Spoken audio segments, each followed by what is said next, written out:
Welcome to Between Two Chairs, Demystifying Commercial Real Estate, the podcast that brings you the latest insights and trends on the South Florida commercial real estate market, with your hosts, Fernando Arencibia Jr. and Jennifer Woolman. In each episode, we dive into the world of commercial real estate and break down complex concepts to make them accessible for everyone. Whether you're a real estate professional, a curious investor, or just interested in the South Florida market in general, Between Two Chairs is the podcast for you. So pull up a chair and join us.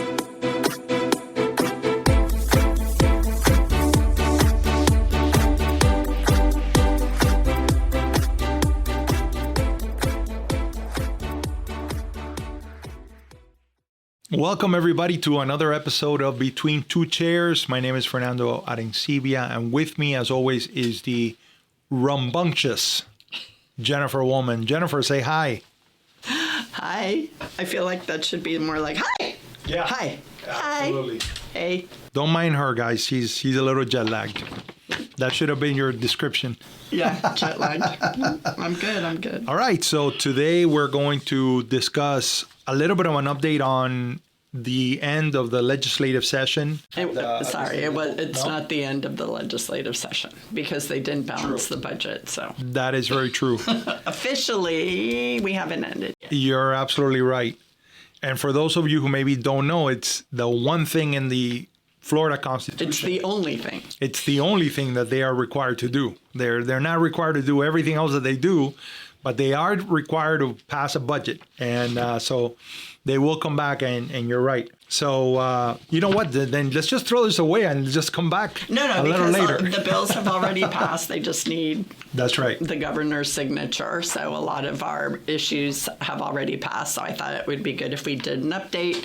And then the new session is scheduled, or the extended session is scheduled to end June 6th. But we did have a lot of good wins for real estate in Florida. So Right. And for the people of Florida. Yes. If you want to just kind of provide some broad strokes of some of the things that we're following, they were things that we as realtors have been advocating for years that were part of some of the bills that were successful in passing this year. For example, something that we've been speaking about for years, bringing additional transparency to the transactions that involve condo units and condominium associations, protecting the private property rights of commercial buildings and short-term rental owners dealing with squatters, preserving and protecting the natural wonders of our state parks, which is very important. I was just in a state park recently, and it was a beautiful experience. Eliminating the negative consequences of look-back periods, which is something that we've covered in another episode here, and increasing the transparency of flood risk for long-term renters as well as purchasers of condos, co-ops, and mobile home park lots, and helping landlords and tenants communicate through optional electronic notices, which is, I know it's only 2025. And we're finally here. And we're finally here. We could communicate via email, which is wonderful. So yeah, you wanna let's break down a little bit of some of these things that have come out. I think we could start with this additional transparency in condo transactions, and I think the goal for everybody is to create a smooth transaction to safer buildings, and also buildings that are financially healthy. And I think that that's a big component of what the legislature has been working on for the last few years, in making sure that there are, structural integrity of the buildings, and that there is financial health in the condo association to address those big ticket items that come up that are going to be important to maintain the structural integrity of those buildings. So I think here, this was definitely a priority of ours to improve the transparency of condo associations. They would be required to include approved board of director meeting minutes for the past 12 months on their website. And the idea here is that if you're going to buy a condo unit, you want to kind of know what has been discussed in the board of directors meetings to understand if there is maybe a big ticket item that is coming up for vote, a big investment that needs to be made, an issue that has been addressed and that has been a part of the conversation for the last 12 months. And that in the past, it's been very difficult to get access to this information. Yeah, and I love that it would have to be on their website because, to your point, one of the reasons we discuss the condo situation in Miami, for even though this is more of a commercial podcast, is because of the affordability issue. Condos have historically been our affordable housing in the city, and the new laws for the Sears study and the 40-year certifications and everything have significantly increased the expense of owning a condo. And this transparency issue has long been on our want list because a lot of our condo owners don't live here full time, right? They're not involved with the association. They're international owners who either own the property as an investment, or they come once in a while, or they have family members who come once in a while, and they just aren't aware of a lot of what's going on within their building. So having that information on a website allows the prospective buyer to go through and get information that a seller might not readily have. And one of the items of why it's important to read the minutes is because you might ask the seller, is there a special assessment? And there is no special assessment because the board of directors has not voted on a special assessment. It has not been notified, and so therefore there is no special assessment. But maybe by reading through the meetings, and this has happened before, you see that the special assessments might be in the agenda for the next meeting after you buy the property, because they've been talking about, we're going to need to do this. We need to make this investment. We're getting quotes. And then after that, we're going to have to, dish out a special assessment. But one thing that I think is very important about this bill that I just want to mention is that right now, if you're buying a condo unit and you are in receipt of the condo docs, you have basically 3 days to evaluate and to decide whether you want to keep going or not. Well, that has been extended to 7 days in this bill. Obviously, everything that we're mentioning to you, provided that the governor signs it into law, right? So there's still one more step.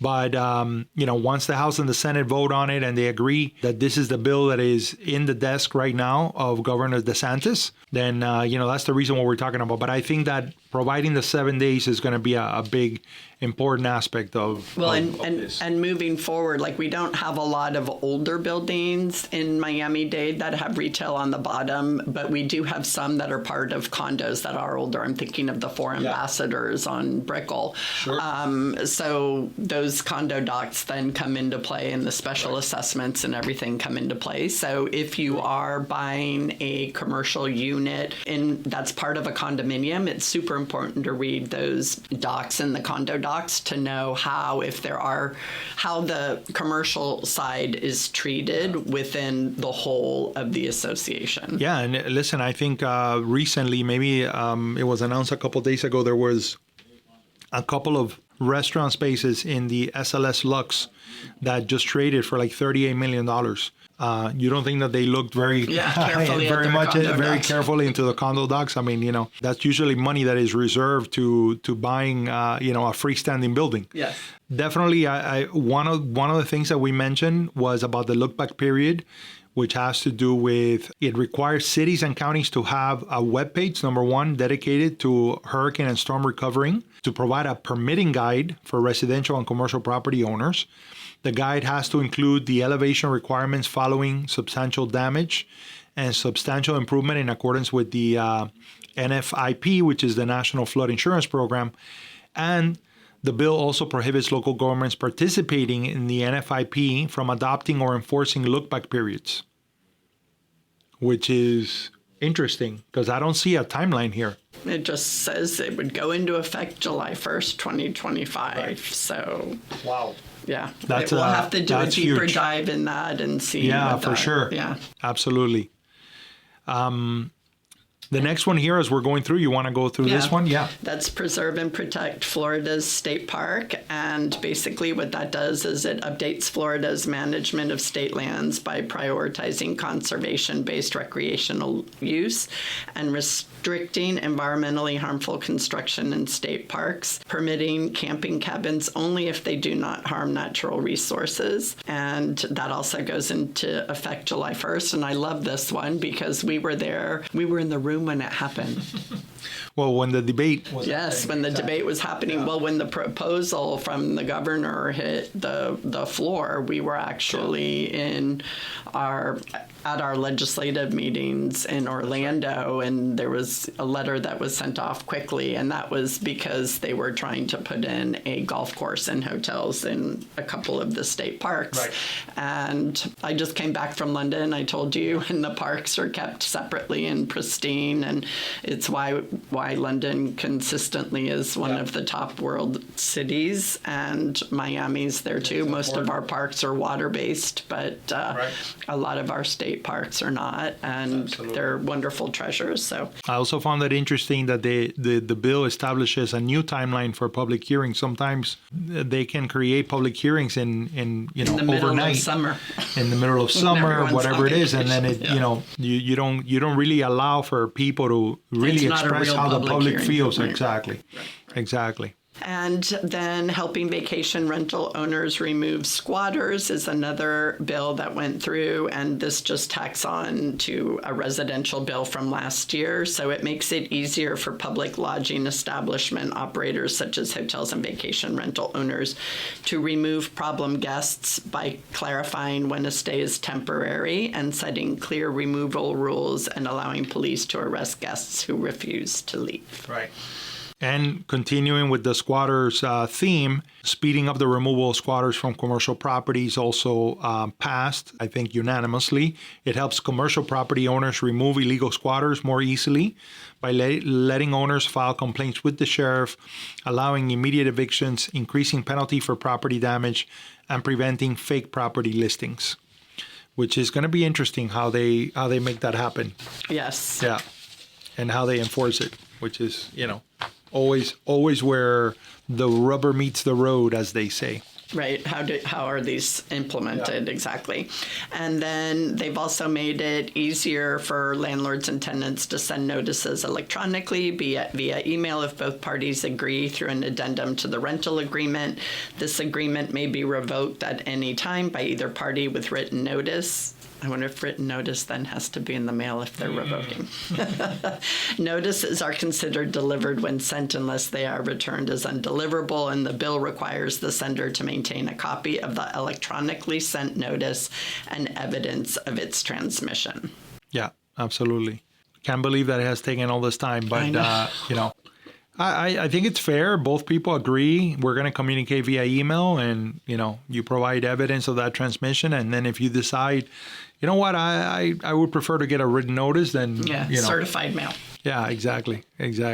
And increasing transparency for flood risk. This is something that has come up, many times, but it requires landlords to provide the existing seller flood disclosure to tenants at or before they sign a lease for 1 year or longer. Condo developers, co-op developers, and mobile home park owners will also be required to provide the disclosure to prospective purchasers. This disclosure helps renters and buyers make more informed decisions about a property and reduce the number of legal disputes that occur. This, again, it just adds to the transparency, knowing what you're getting into, what you're buying, what you're leasing. Those things, become important. Was there anything else there that you saw, in the session that we want to highlight? Yeah, the changes to the Live Local Act, where the bill expands the land use mandate for affordable housing to sites owned by certain religious institutions and certain planned unit developments, and it prohibits local governments from enforcing building moratoria on authorized proposed developments in most situations. Yeah. It also clarifies the definitions of commercial, industrial, and mixed use as allowable uses, and amends regulations of proposed developments related to historic buildings and administrative approval.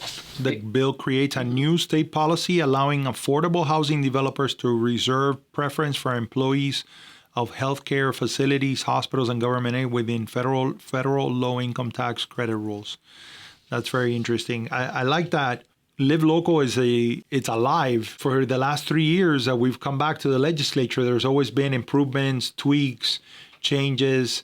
So it's very much a living thing that continues to evolve. Yeah, which is great. Yeah, absolutely. And it's been noticed. It's been noticed nationwide just because of how comprehensive, it has been. I find it really interesting that there are number one, the dust has yet to settle on this legislative session. To your point, it hasn't been completed. I believe that when the legislature takes this break, they have to come back and they have to basically vote on extending the legislative session. And I think they also have to decide, okay, these bills are still in the mix. Mm-hmm. So it'll be interesting to see, what happens when everybody comes back into the table and to see really how when all the dust settles, how everything sets out. But I do want to say that there's definitely a few things here that I find interesting, which is that the intentionality of addressing the affordable housing from a myriad of issues. Definitely the intention to protect private property rights is there, to preserve our natural resources is there. So definitely a lot of work. It's been a very active session in the legislature this year.